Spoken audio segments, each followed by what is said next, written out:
Hello, Guilford Public Library community. This is Molly here, and I am joining you from my house. You can see all of my books behind me today. I do have a cat here as well, so he may pop into the video as we share 20 books in 20 minutes. So, for 20 books in 20 minutes, I wanted to pick out 20 books that are newer releases and books that would be great for kind of these upcoming fall days that are getting colder and you really need some more books to read. We got Handsome Bowie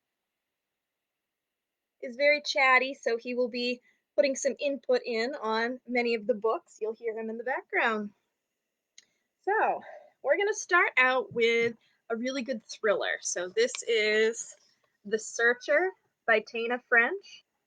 I don't have the books here with me, so I do have these paper versions. But The Searcher by Tana French is the latest book by Irish crime writer Tana French. It tells the story of an ex-Chicago cop, Cal Hooper, who's looking for a quiet escape when he finds a fixer-upper in a bucolic Irish village. What he doesn't expect to find is a local kid whose brother has gone missing.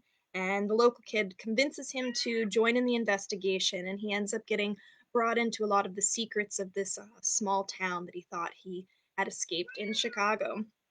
Tana French is one of my favorite crime writers, and I'm really excited about this new book.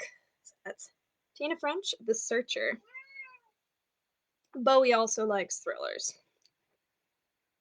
The next book on my list is Transcendent Kingdom by Ya Gyasi. This is a stunning follow up to Ya Gyasi's acclaimed national bestseller, Homegoing. It's a powerful, raw, intimate, and deeply layered novel about a Ghanaian family in Alabama. Gifty is a 6-year PhD candidate in neuroscience at Stanford, and she tries to use her studies in neuroscience to explain the cycle of addiction and depression that has plagued first her deceased brother and now her bedbound mother. Leaning on science for answers and also yearning for the support of her childhood evangelical church, Gifty forges ahead in this moving portrait of Ghanaian immigrants. Faith, science, religion, and love, this multi layered literary novel promises to be just as stunning as Homegoing. So that is Transcendent Kingdom. I'm going to try to keep the summaries to 60 seconds or less. So I've got a timer on my phone, and between that and the cat alarm going off, we'll know when I've gone over the 60 seconds. My next pick for today is Anxious People by Frederick Bachman. You may recognize this author. He's the best-selling author of A Man Called Ove and several other stories. It's a charming novel about a crime that never took place, a would-be bank robber who disappears into thin air, and 8 extremely anxious strangers who find that they have more in common than they think. Witty, emotional, and extremely relatable, Bachman's latest novel is an enjoyable and quick read that will have you chuckling and thinking more carefully about the many other anxious people around you. So if you enjoyed A Man Called Ove, I would definitely recommend Anxious People. It's a very fun, very light read.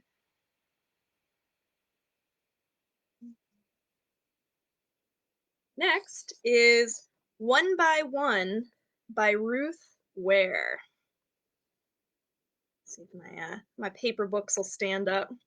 All of these books are currently at the library. You can call or stop by to place a reserve or stop in anytime to browse the wonderful selection. We've got new books coming in every week, and we are open to the public as well as with curbside hours. So more details can be found on the Facebook page and on the Guilford Library website.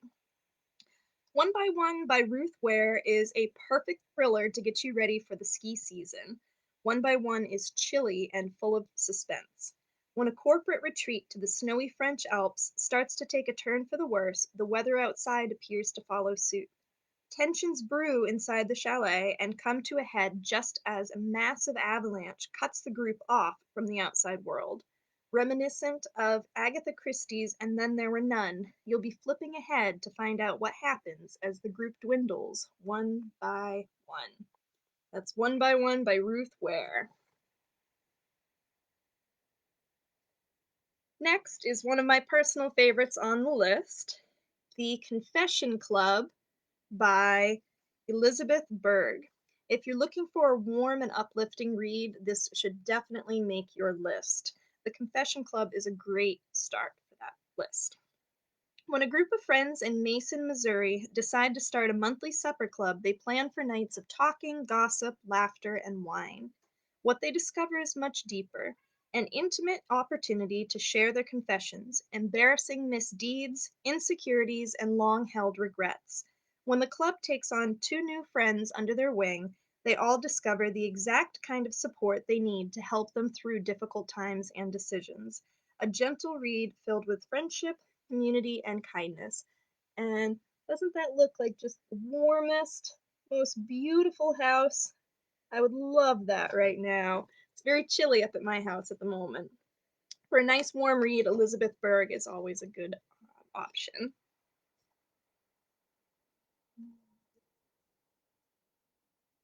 Changing gears a little bit to a little bit of a darker read, we've got Leave the World Behind by Rumen Alam. A magnetic and suspenseful literary novel, Leave the World Behind follows a family who goes on vacation on Long Island as they grapple with a frightening encounter with strangers. Strangers who bring news that a blackout has shut down New York City and the world is descending into chaos. As the panicked stranger's story begins to change and they overstay their welcome with the vacationing family, they all begin to wonder what the truth is and whether any of them will find their way to relative safety. Considering privilege, parenthood, race, and class, this novel is complex and witty at the same time. A great choice if you're looking for something a little bit different, with a little bit of a mystery and a twist to it. So let's Leave the World Behind by Rumen Alam.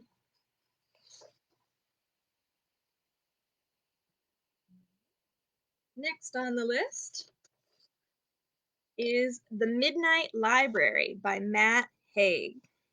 Somewhere out beyond the edge of the universe, there's a library that contains an infinite number of books, each one the story of another possible reality. One tells the story of your life as it is, another, along with another book for the other life you could have lived if you'd made a different decision at any point in your life. In The Midnight Library, Haig's enchanting new novel, Nora Seed finds herself faced with this decision.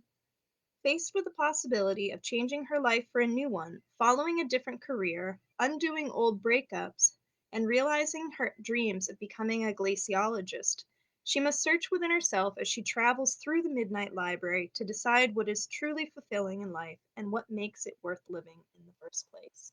Kind of a fun read about, that path not taken. I'm sure everyone has that choice or that thing they can think of back in their life that paths in life diverge, and Midnight Library gives you that option.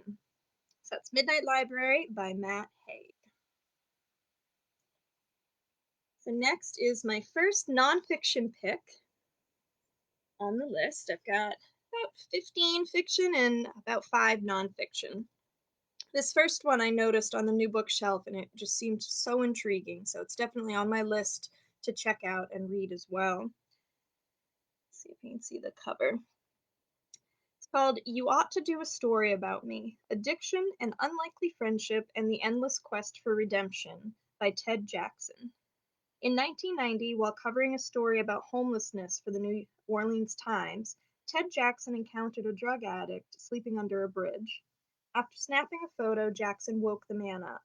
Pointing to the daily newspaper by his feet, the homeless stranger looked the photojournalist in the eye and said, "You ought to do a story about me." When Ted asked why, he was stunned by the answer: "Because I've played in 3 Super Bowls." That chance meeting was the start of Ted's 30-year relationship with Jackie Wallace, a former NFL star who rose to the pinnacle of fame and fortune only to crash and lose it all. Getting to know Jackie, Ted learned the details of his life and how he spiraled into the vortex of darkness that left him addicted and living on the streets of New Orleans. A moving portrait of addiction and second chances, this is a great pick if you enjoy sports biographies and inspiring stories of the power of friendship. I'm not usually a fan of sports biographies, but this is one that just sounded like it would be fascinating. Just hearing how different people's lives can turn out and what a second chance can really mean to someone. So That's You Ought to Do a Story About Me by Ted Jackson.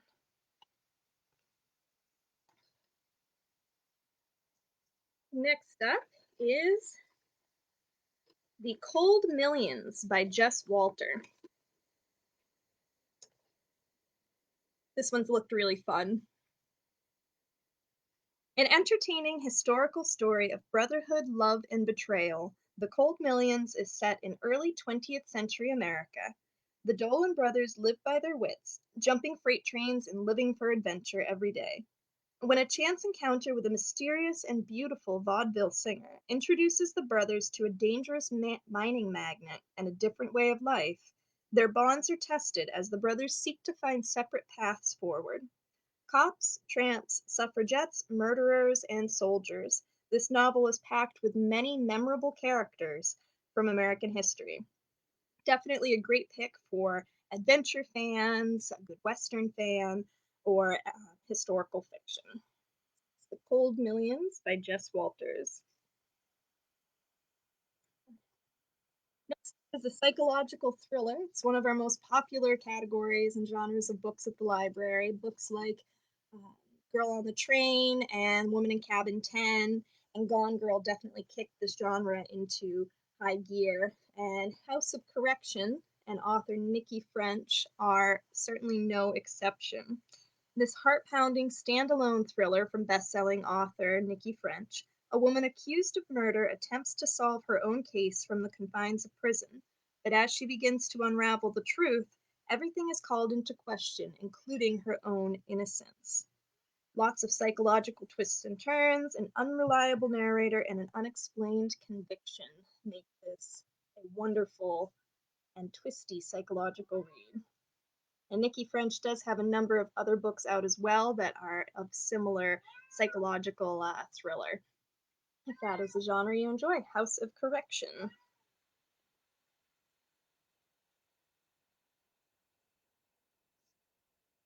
So next, if I can find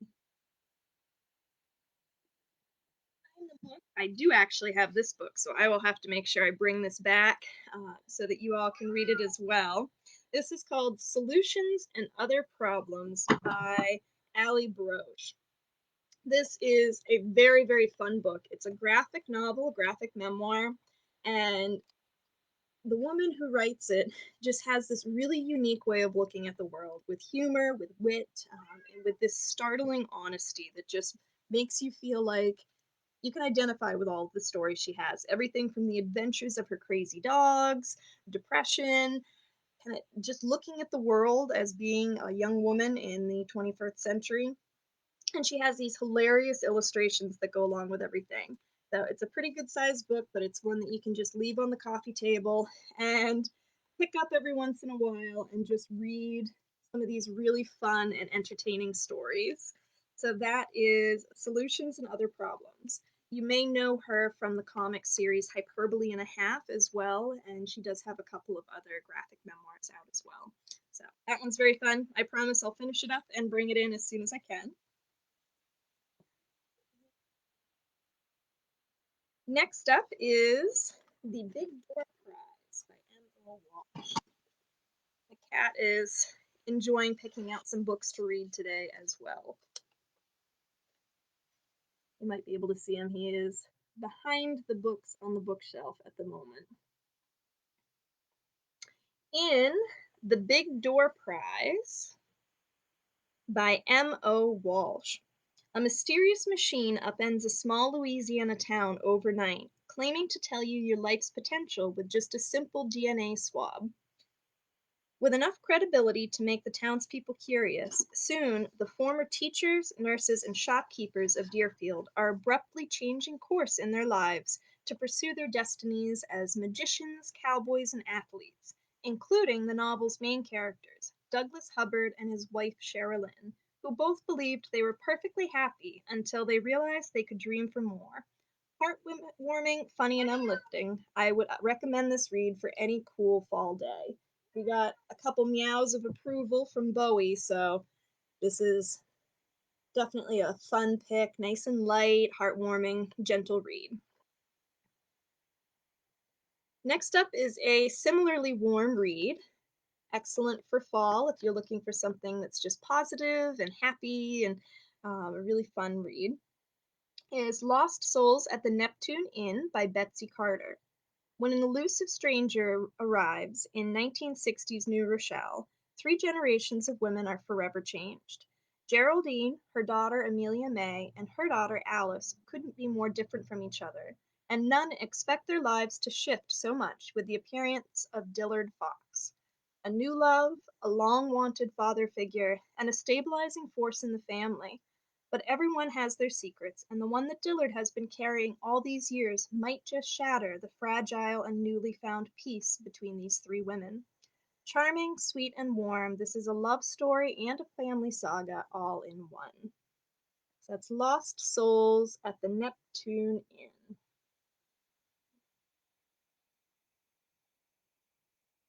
Next is another biography. This is an author who I tend to turn to when I just need a really, really good laugh. So, the author of international bestseller How to Be a Woman returns with another hilarious manifesto in which she challenges thoughts on parenting, middle age, marriage, existential crises, and, of course, feminism. A fun and clever memoir that challenges everything you think you know about feminism, the patriarchy, and all things womanhood. Life as a modern woman as only Caitlin Moran can provide. That's More Than a Woman, new biography by Caitlin Moran. Very fun, very insightful. She's just a very interesting person and always a fun read. Next up, I have a historical fiction, also one of our most popular genres at the library. We do have a number of these popular genres also on book lists with full lists of recommended books. So if you find a genre that you enjoy, like the psychological fiction or like historical fiction or mysteries, ask the librarians at the front desk for a book recommendation or a book list, and we've got some great brochures with some more titles for you. So, When We Were Young and Brave by Hazel Gaynor. The New York Times best-selling author of The Girl Who Came Home sets her unforgettable new novel in China during World War II, inspired by true events surrounding the Japanese Army's internment of teachers and children from a British-run missionary school.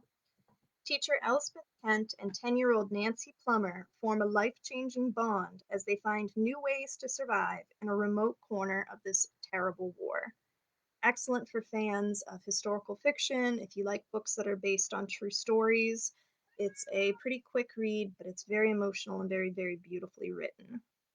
That is When We Were Young and Brave by Hazel Gaynor.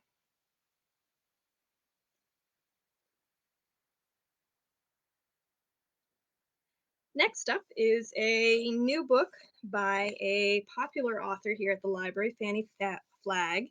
If you've read Fried Green Tomatoes at the Whistle Stop Cafe, this will definitely want to be on your list. Bud Threadgood grew up in the bustling little railroad town of Whistle Stop with his mother Ruth, churchgoer and proper woman, and his aunt Iggy, a fun-loving hellraiser. Together they ran the town's popular Whistle Stop Cafe, known far and wide for its fun and famous fried green tomatoes. After the railroad yard shut down and Whistle Stop became a ghost town, Bud returns for one last trip down memory lane and discovers both new friends and surprises about his family and small town. A must read for anyone who's been following the Whistle Stop tales, anyone who enjoys stories about small town life, or anyone just looking for another sweet, gentle read, perfect for fall.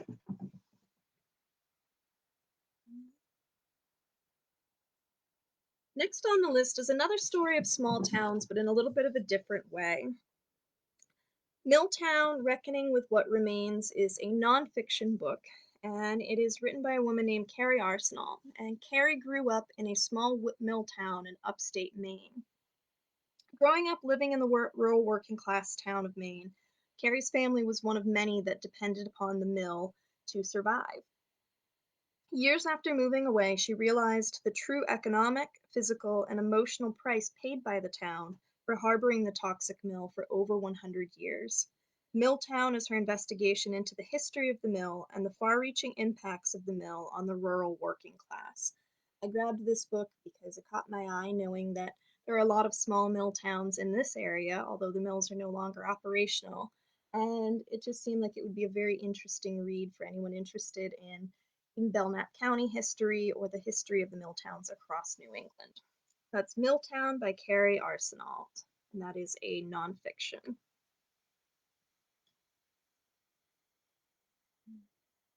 Next up is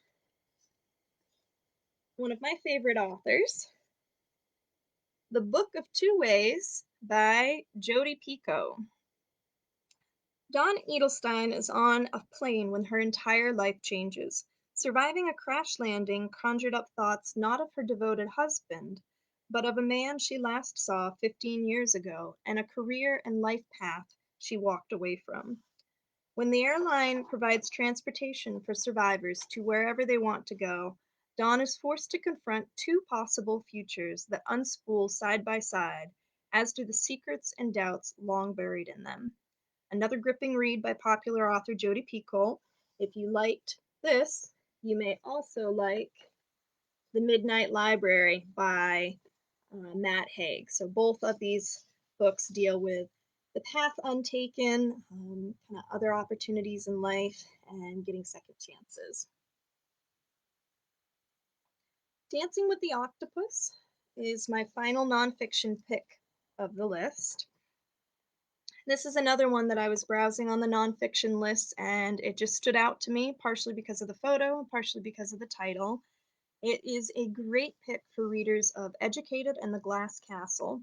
It's a harrowing, redemptive, and profoundly inspiring memoir of childhood trauma and its long reach into adulthood. After surviving a horrific crime in her teens, Deborah returns to her dysfunctional home where she was expected to simply move on and get over it. Decades later, and after suffering PTSD for years because of the attack, Deborah meets with her attacker in prison and begins to rediscover and reimagine his complex story, and uncovers some of her own family secrets and difficulties in the process. A shocking true crime memoir and a tale of survival, recovery, and forgiveness. This is a fascinating read. If you're interested in true crime, if you're interested in survival stories, I would say Dancing with the Octopus would be a really interesting read. That brings me to my final book of the list. I want to thank everybody for joining me here today. Hopefully, you get some new recommendations for some new books to read. All of these books are available at the library, so you can reserve them online through the catalog or call or stop by. I will be posting a list of all of the titles and authors in the comments underneath this post as well. So you guys can start adding to your book list. So this is the final book on the list. I am still reading it. I've been reading it for quite a while and I love it. Absolutely love it. I have about this much left. So I'm getting there. I'll finish this one up as soon as I can. This is not for everyone, but for the people who love epic sci-fi, you have to read this. This is written by the best-selling YA author of the Aragon series, which was one of my favorite stories as I was growing up. To Sleep in a Sea of Stars is highly recommended for fans of the series The Expanse television series, or of any deep space sci-fi. Xenobiologist Kira is on a routine mission when she is contaminated by a mysterious alien artifact that launches a war across the stars. Paired with a ragtag group of soldiers and smugglers, Kira may be the galaxy's only hope for survival, but she has to first understand the artifact that has become bound to her. So this one I'm really enjoying so far. It's definitely a hefty book, but if you are looking for something that's just going to get you through these dark, cold nights as winter descends, this is a fascinating read. If you've never read a lot of sci-fi, don't worry about it. He's an excellent writer that explains a lot of the concepts as he goes along. So that's it for my list. Those are 20 books in 20 minutes, and Again, all of these books are available to reserve and check out from the library, and we're always happy to recommend titles. If there's books that you've read you enjoyed and you want similar titles, or if you're looking for something new and different, just contact us and we are happy to work with you. So, thank you everyone and happy reading.